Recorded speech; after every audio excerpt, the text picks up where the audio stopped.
ನಿಮಗೆಲ್ಲರಿಗೂ ಯಾರದೋ ನೆನಪಿನ ವಾಹಿನಿಗೆ ಸ್ವಾಗತ.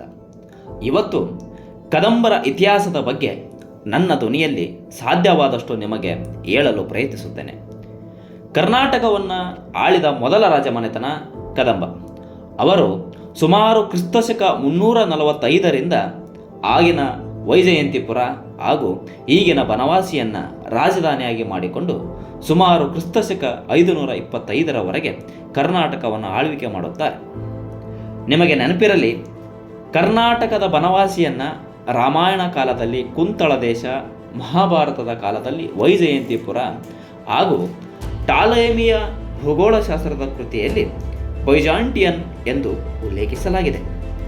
ಕದಂಬರ ಬಗ್ಗೆ ಶಾಂತಿವರ್ಮನ ಸಂಸ್ಕೃತ ಭಾಷೆಯ ತಾಳಗುಂದ ಶಾಸನ, ಕಾಕುತ್ಸವರ್ಮನ ಕನ್ನಡ ಭಾಷೆಯ ಶಾಸನಗಳಾದ ಹಲ್ಮಿಡಿ, ಹಲಸಿ ಶಾಸನ, ಮಯೂರವರ್ಮನ ಪ್ರಾಕೃತ ಭಾಷೆಯ ಚಂದ್ರವಳ್ಳಿ ಶಾಸನಗಳ ಆಧಾರದ ಮೂಲಕ ಕದಂಬರ ಇತಿಹಾಸವನ್ನು ಅಧ್ಯಯನ ಮಾಡಲಾಗುತ್ತದೆ. ನಿಮಗೆ ನೆನಪಿರಲಿ, ಕಾಕುತ್ಸವರ್ಮನ ಹಲ್ಮಿಡಿ ಶಾಸನವನ್ನು MH ಕೃಷ್ಣರವರು 1936ರಲ್ಲಿ ನಮಗೆ ಪರಿಚಯಿಸುತ್ತಾರೆ. ಹಾಗೂ ಭಾರತದ ಪ್ರಾಕ್ತನ ಶಾಸ್ತ್ರದ ಇಲಾಖೆಯು ಇದನ್ನು ಸಂಶೋಧಿಸಲ್ಪಟ್ಟು ಕನ್ನಡದ ಮೊದಲ ಶಾಸನ ಎಂದು ಅಧಿಕೃತಗೊಳಿಸುತ್ತಾರೆ. ಕದಂಬರ ಬಗ್ಗೆ ಚಂದ್ರರಾಜನ ಮದನ ತಿಲಕ, ನಾಗವರ್ಮನ ಚಂದ್ರಚೂಡಾಮಣಿ, ಶಾಂತಿನಾಥನ ಸುಕುಮಾರ ಚರಿತೆ, 2ನೇ ಕಾಳಿದಾಸನ ಕೃತಿಗಳು ಈ ರೀತಿಯಾದ ಸಾಹಿತ್ಯದ ಆಧಾರದ ಮೂಲಕ ಕದಂಬರ ಅಧ್ಯಯನ ಮಾಡಲಾಗುತ್ತದೆ.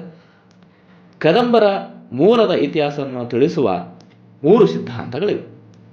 ಒಂದು ದೈವಾಂಶ ಸಿದ್ಧಾಂತ, 2ನೇದು ನಾಗ ಸಿದ್ಧಾಂತ, ಜೈನ ಸಿದ್ಧಾಂತ.